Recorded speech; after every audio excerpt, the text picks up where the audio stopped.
we go. Okay. Welcome. May 20th, which is crazy to me. Our May 20th session. It's actually a continuation of what we were doing last week. So that was one of my favorite sessions that I have done so far because I think it is really relevant to what we are feeling in this day and age, especially as women. I think it ties in with what Jackie talks about and stress and cortisol. And that is that we are not supposed to be seeing that many faces in a day. I'm so passionate about that, which is ironic because my businesses are online, right? So I feel maybe it makes me more of an expert and bombarded daily. And I often talk about having to um, put on like my safety net, my bubble over myself, right? Before heading into the beast of social media, because that's common right now. That's most people, most women, especially our age, are going to be on social media at least part of the day, right? Whether it's for work or whether we are doing it to decompress, which is also ironic because it can elevate that stress, right? It does the opposite. So last week we were talking about how in the past, our grandparents, they would not be seeing that many faces like we do on social media every single day. They would worry about their family, their household first, their extended family, their town. That's what they would know, right? That's what they would worry about. Now, we are seeing more faces than ever as we scroll through our phones. We can see what's happening worldwide. We can see what so and so is doing for their kitchen renovations and so that's going on vacation. And we are bombarded. And what it can do for our psyche is that we feel lesser than. We compare ourselves. It brings us down, it brings our stress up, and we just tend to measure ourselves often against this invisible ruler of a person that we don't really know. Okay, so that's what we really got into 2 weeks ago, I guess. We're going to continue that conversation about what story are we carrying now. Okay, so let me just see. So I do want you to grab a notebook, a piece of paper. You can type it into the replay or into the live below, or you can just um, say your answers along with me to the invisible coach in front of you, if that's what feels good for you right now. So I want you to think about um, one story that you've been carrying about yourself, about your body, about your beauty, about your success that actually isn't your story. So think about what story are you telling yourself that isn't necessarily true? And just sit with that for a moment. I'm going to just give you a second to think about that. Write it down, think, say it out loud. Some ideas are maybe it's I need to lose weight in order to feel loved more. Maybe you think if I lost some weight, it would save my marriage. Maybe it's I'm not attractive with how I look. I'm not attractive with how I've aged. Maybe you're thinking she's prettier, and so she's probably happier too. Maybe you're thinking, I don't deserve to feel confident unless I look like that person. Whatever that story is, I just want you to name it. I want you to say it out loud. Last time we talked about that inner critic and facing that inner critic and saying, I hear you, but this isn't how it's going to go today, right? Acknowledging, but stopping in its tracks. Now, I want you to think, where? Where did you learn that? And why do you keep believing that? You get to choose now, not the algorithm when you're going through Facebook or Instagram, not your ex, not that high school bully, not society, that bombarding that we are having coming at us all the time. You get to decide. So we're going to practice reclaiming our body. So we're going to do a little tiny somatic reset. We've been in our head a lot, I know, and it's time to get into our body. Okay, so you can do this sitting down or you can do it standing. Wherever you are, you don't need to go to a special place.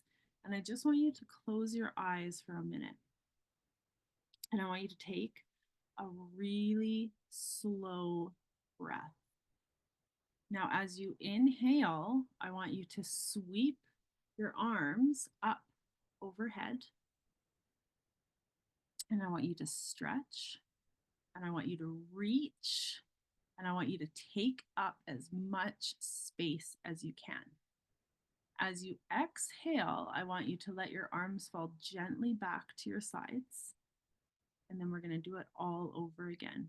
Okay, so an inhale, stretch, reach, taking up all the space. Exhale, letting your arms fall back down to your sides. So as you're inhaling, your arms are going up, your chest is opening up, and your spine is really tall. And as you exhale, you're going to soften. You're going to release, you're going to ground yourself. Now I want you to place your hands somewhere on your body that you have judged or disliked lately. So maybe it's your belly, maybe it's your thighs, maybe it's your face, maybe it's your arms. I want you to place your hands there. And I want you to whisper softly in your mind, thank you. I'm learning to love you. I release the stories that aren't mine, and I choose kindness today and again tomorrow. And then just breathe. This is how that healing happens. I know it can seem kind of crazy to some people, but practicing something like this each day is going to give yourself permission to love who you are. You hear it over and over.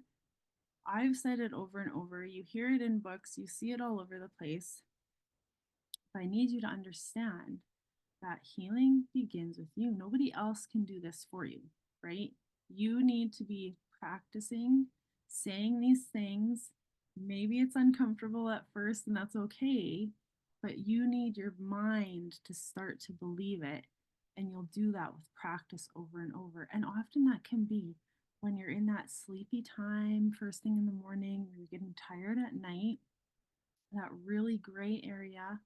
That's when it's good to do your meditations, to do your intentions, um, to do what you're grateful for that day, right? And to tell yourself that you love yourself, you're choosing kindness, and you're going to keep choosing that for yourself over and over.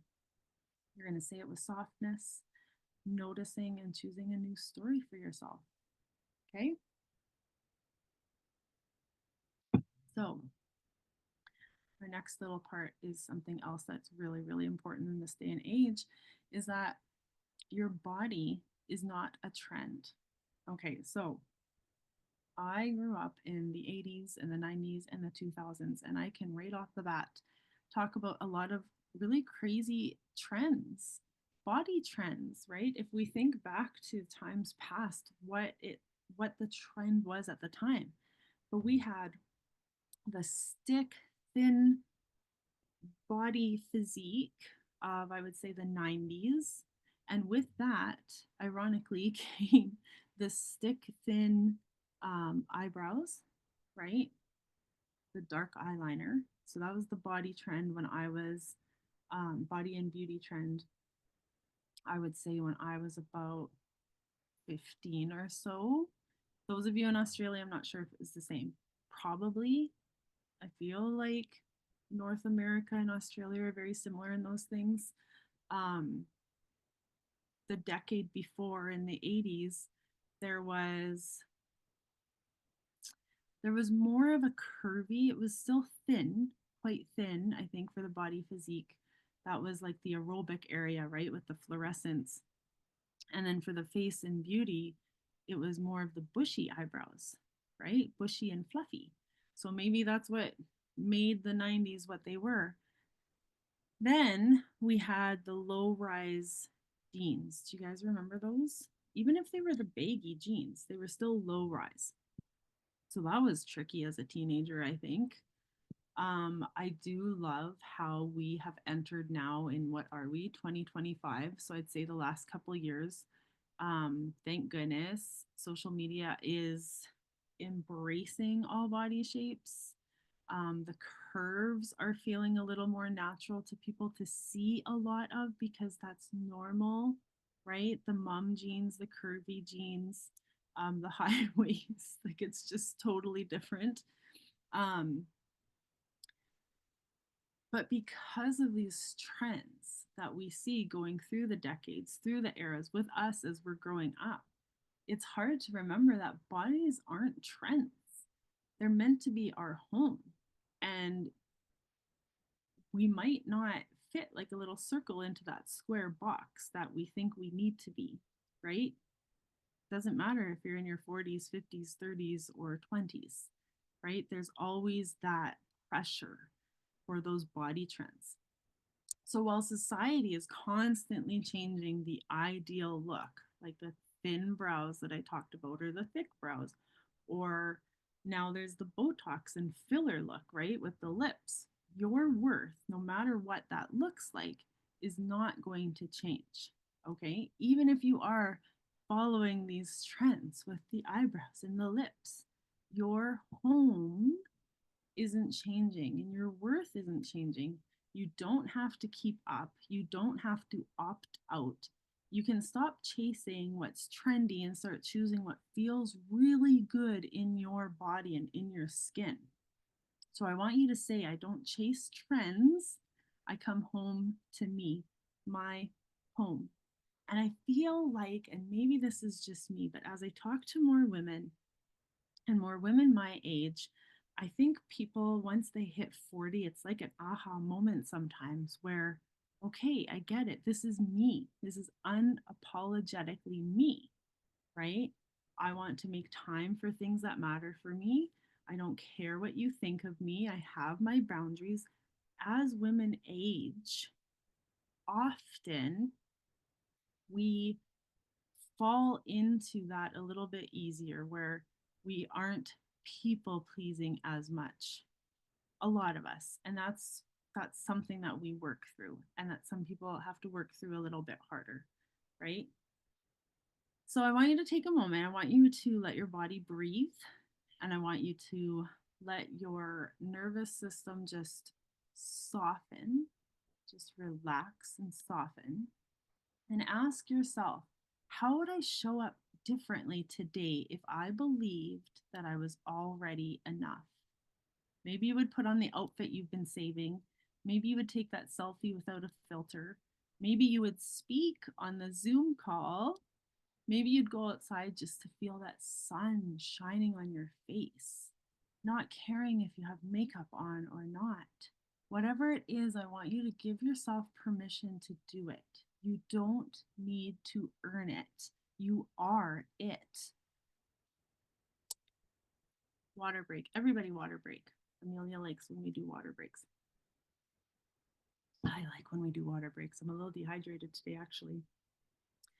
All right, we're going to talk about how to break that spiral and how we're going to be more intentional. This is not new to us, how we are going to be intentional with our social media habits. Another thing I'm really passionate about. So, we are aware. Now we are going to bring it to action. Because once you see and learn how social media comparison is impacting you, you get to choose what to do about it. Okay, so we are not here for digital shame. We are here for digital empowerment. I have a teenager at home. We talk a lot about digital citizenship. When I'm teaching, I talk about that a lot to students. This is a very normal thing of kids' lives as they grow up as well, right? Things that we didn't have to, or me, I should say me, 45 this year, I didn't have to worry about that as much. This didn't hit me until I was 15, and that was very softly because that was the beginning of the internet. So we are going to be talking about creating habits, boundaries, and rituals that are going to protect your peace, even when you're online. So let's build some more awareness over the next 3 days. So on your piece of paper that you have in front of you, we're going to jot some notes about this. Over the next 3 days, I want you to track this. Be very intentional. Maybe it's on your phone that you're tracking. I use my phone notes for everything. So maybe that's what you do too, or maybe you have a piece of paper or a post-it. Over the next 3 days, we are in Canada. It is Tuesday night. In Australia, it is Wednesday morning for you. So Wednesday, Thursday, Friday, or whatever it is when you're watching the replay. What kinds of posts trigger your self comparison? So be really specific about what you're seeing. What apps or times of day are leading to this spiral? Is it certain people, certain topics, or certain body types? Okay, so I'm going to say those three things again. What kind of posts trigger your self comparison? What apps or times of day lead to the spiral? And is it certain people, certain topics, or certain body types? You can write in your notebook, use your notes app. I love my notes app so much. I updated my phone. I was so worried about things being lost, but they are all there so far. So the goal isn't to judge. You're not going to judge or shame what you're seeing or yourself for recognizing this. It's to notice and bring awareness, okay? Because when you notice a pattern, you can change your reaction. So, for example, it might be a trigger for you to see fitness influencers with the perfect bodies. The emotion that makes you feel might be guilt, shame, and an urgency to diet. The response might be body checking and negative self talk. So once that's all identified, you can say, I don't need to absorb this. I can choose peace over pressure. Okay, so you're going to do that for 3 days. Then your second tool is that you are going to audit your newsfeed. So if you have Instagram, if you have TikTok, TikTok be crazy. It's just a whole different kind of platform over there. Facebook, where I am a lot, you're going to do a self audit. So go into your feed. After this session, I want you to go through it and I want you to ask, does this account make me feel inspired or insecure? Does it make you feel seen or judged? Does it make you feel connected or like you're competing? So there's going to be certain categories that you might consider muting or unfollowing. I believe we talked about this. You can unfollow, and it doesn't mean that you're unfriending. They won't get a notification. It's just you won't see it pop up in your newsfeed. You can still go check that person or that account out, but it's not going to come up in your newsfeed. The other thing you can do is mute or snooze, and that happens for 30 days. Again, they are not getting a notification. They are not going to know, but there's three little dots. If you see this person or this account, you can hit mute. Is it mute or snooze?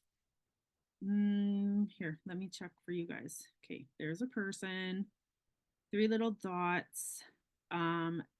So there's snooze for 30 days, and it says temporarily stop seeing posts. They don't know. It's not going to come up on your feed for 30 days. Okay, right underneath that says unfollow, and it says stop seeing posts but stay friends. Okay, so maybe you need to find some accounts that make you feel unworthy and do that and see how it makes you feel when you're not seeing it as much. Maybe there's lots of people who are bragging all the time. Maybe they use filters heavily. That was a trigger for me when I'm in the beauty business as well. And to see people that are so filtered but selling something. I've even seen AI now because it's everywhere for aesthetic companies like dermatologist, but it's a cartoon image. Like that's and before and afters. So it's a weird thing. Like they're trying to sell their before and after product, but it's AI and cartoonish.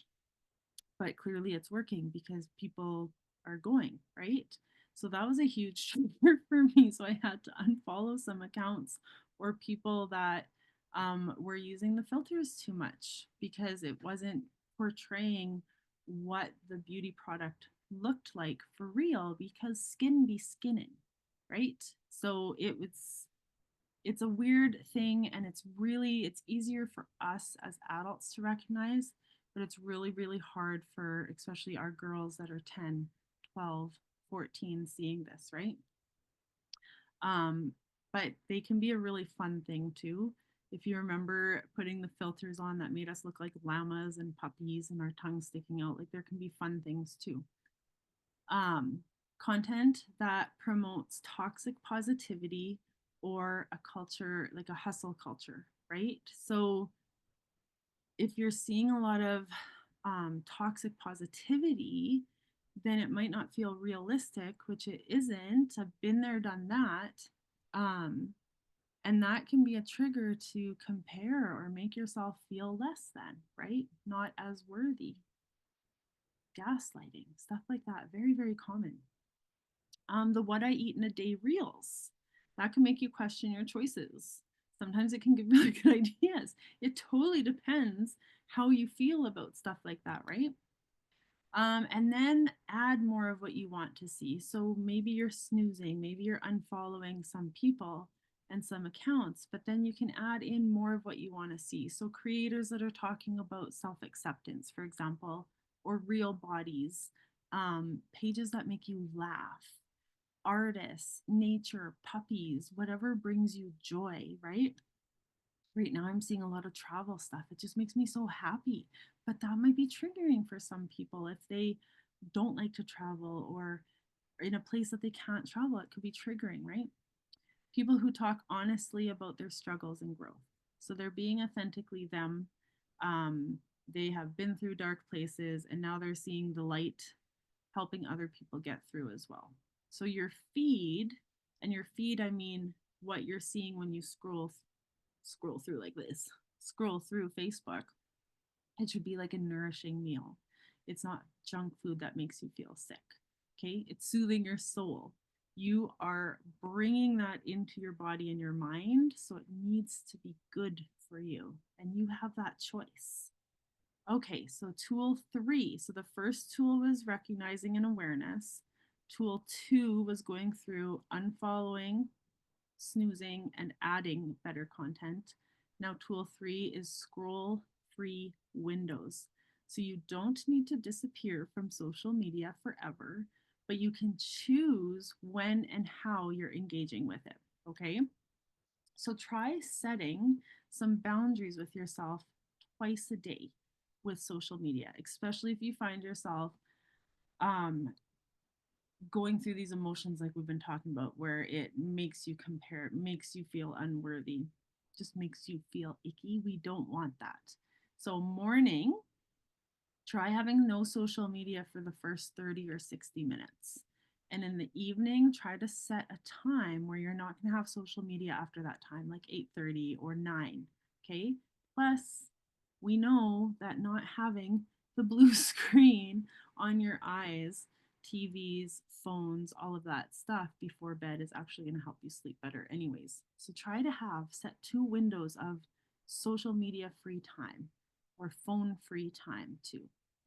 So instead, in that moment of time, try just doing some movements, try listening to music, maybe a podcast, maybe doing some really like gentle bougie skincare, maybe having like a little foot massage with lotion or lotioning up.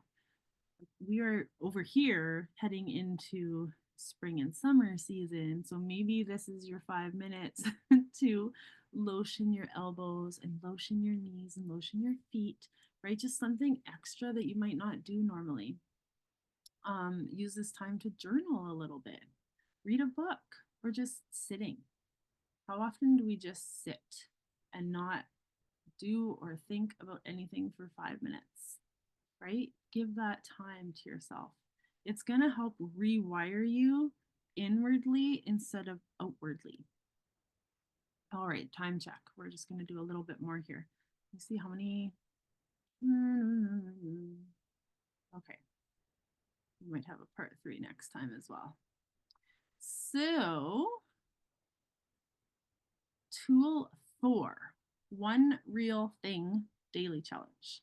So, here's a beautiful practice. Every day, choose one moment of connection to your real life that isn't shared online.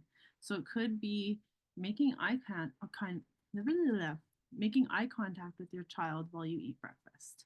Okay, dancing in your pajamas to a pleasure song. Like lately, I've been really liking 80s rock.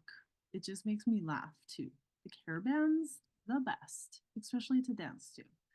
Um, Taking time to open up that window and watch the sunrise and just saying thank you. Just you have woken up. There's a beautiful day ahead. That sunrise is there again. Just thank you. Maybe you're taking a picture just for you, not to post. Doesn't need to be perfect. You're taking a picture of you, and that is perfect enough. So just do something offline that's going to fill your cup, and then remind yourself that this is what matters. Okay. So that's where we are going to end it today and continue next time. Again, if there's anything that you want to hear about, something that you think is important for us to discuss, or delve deeper into, maybe it was just touched upon in one of our classes, let me know, let Amelia know, or put it down in the replay. Um, and if not, we just keep on going. I just think these are really important conversations for us to go through. And even to hear again if it's something that you've already heard, but also knowing that you're not alone in these thoughts, right? That this is normal and that's what we're here for. And we're here in this community doing it together, which is really, really cool. So I hope you guys have a great week ahead. It was nice connecting again, and we will see you in 2 weeks. Take care. Bye.